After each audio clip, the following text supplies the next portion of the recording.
ప్రేమించు కాపరి ఉషా కిరణాలు ఉదయకాలపు వాక్య ధ్యానమునకు మిమ్మల్ని ఆహ్వానిస్తున్నాం. ప్రార్థన.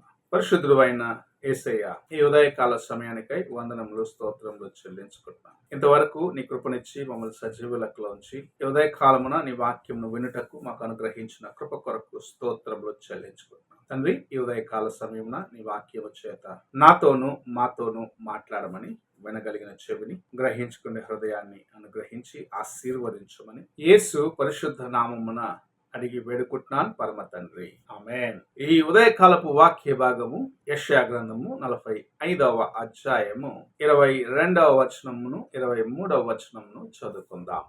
భూదిగంతముల నివాసులారా, నా వైపు చూచి రక్షణ పొందుడి. దేవుడను నేనే, మరి ఏ దేవుడునూ లేడు. నా ఎదుట ప్రతి మోకాలు వంగుననియు ప్రతి నాలుకయు నా తోడని ప్రమాణము చేయుననియు నేను నా పేరట ప్రమాణము చేసి ఉన్నాను.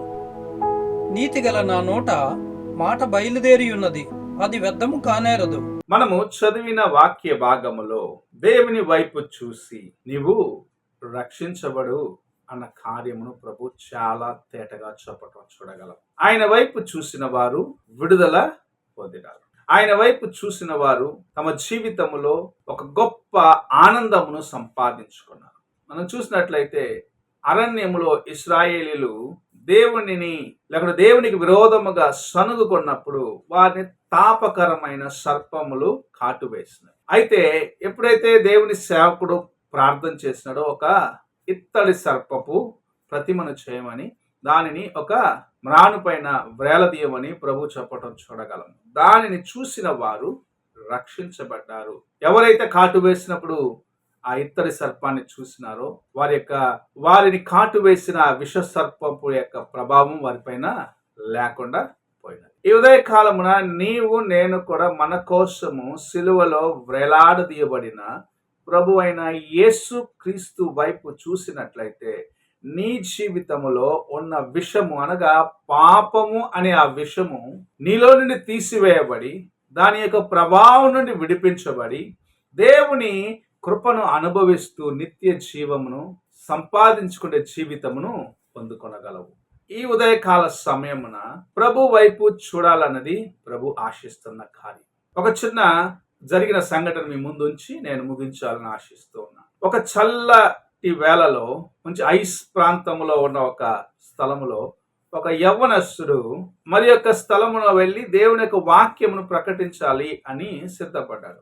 అయితే ఆ రోజు విపరీతమైన చలి, ఐస్ బాగా పడిన దాన్ని బట్టి ప్రక్కనే ఉన్న ఒక ఆలయంకు వెళ్దారి, అక్కడ వెళ్ళి దేవుని యొక్క వాక్యం విందారని ఒక సిద్ధపాటుతో ఆ వ్యక్తి ఆ ఆలయంకు వెళ్ళిన. ఆ దినం రావాల్సిన దైవజనుడు కూడా అక్కడికి రాలేకపోయినాడు. కాబట్టి ఆ సంఘ పెద్దలో ఒక సంఘ పెద్ద లేచి ఒక వాక్యమును ప్రకటించడం, అక్కడ ఒక వాక్య భాగమును తీసుకొని దేవుని యొక్క వాక్యమును ప్రకటించడం ప్రారంభించాడు. అది ఏమిటంటే ఇదే మాటను యెషయా గ్రంథం 45వ అధ్యాయం 22వ వచనమును ఆయన వారికి వివరిస్తున్నప్పుడు ఆ యవ్వనస్తుని జీవితంలో ప్రభు ఒక కార్యమును చేశాడు. అతను సేవ చేసేవాడే, అనేక స్థలములకు వెళ్ళి దేవుని యొక్క కార్యములకు ముందున్న వ్యక్తే. కానీ ఆ దినము ప్రభు ఒక ప్రత్యేకమైన రీతిగా ఆయనను ముట్టినాడు. ఆ దినం నుండి ఆయన జీవితంలో అనేకమైన కార్యములను ప్రభు మార్చి అనేక మంది విశ్వాసులు తమ యొక్క విశ్వాసములో ఇంకా స్థిరపడినట్లుగా వారిని ప్రోత్సహించే వ్యక్తిగా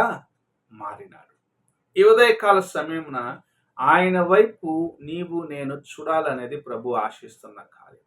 నీవు ఆయన వైపు చూసినట్లయితే నీలో ఉన్న ఆ పాపము అనే మరణము నుండి విడిపించి నిత్య జీవం అనే ఆ జీవితము నీకు అనుగ్రహించి అనేకులను బలపరిచేదానికి, అనేకుల జీవితమును స్థిరపరిచేదానికి ప్రభు నిన్ను సాధనముగా వాడాలనేది ఆశిస్తున్న కార్యముగా ఉన్నది. అయితే ఆయన యొక్క స్వరమునకు లోబడి ఆయన వైపు చూసి మరణమును చేయించిన దేవుని యొక్క జయమును నీలో పొందుకొని మరణముకు సమీపముగా ఉన్న వారిని దేవుని యొక్క కృపచేత విడిపించి దేవుని రాజ్యంలో చేర్చే వ్యక్తిగా ఉంటావా? లేక దేవుని వైపు చూసేదానికి నీ హృదయంలో స్థలము లేకుండా దేవునికి దూరముగా ఉంటూ నిత్యమైన మరణముకు నిన్ను నీవు అప్పగించుకుంటావా? ఎవరైతే తాపకరమైన సర్పముల చేత కాటు వేయబడినప్పుడు మ్రాను పైన ఉన్న సర్పాన్ని చూసినారో, ఇతర సర్పాన్ని, వారు జీవము పొందినారు. అయితే కాటు వేయబడినప్పుడు చూడని వారు చనిపోయినారు అనేది మనం గ్రహించుకోవాల్సిన ఒక విషయం కావాలి. నువ్వు దేవుని వైపు చూస్తే విడుదల పొందుకుంటావు. దేవుని వైపు చూడలేక లోకం వైపు చూసినట్లయితే నాశనమును, దేవుని యొక్క ఉగ్రతను నీ జీవితం అనుభవిస్తావని ప్రభు హెచ్చరిస్తూ ఉన్నాడు. ఒక్కసారి ఎలాగున్నదో నీ వ్యక్తిగత జీవితము?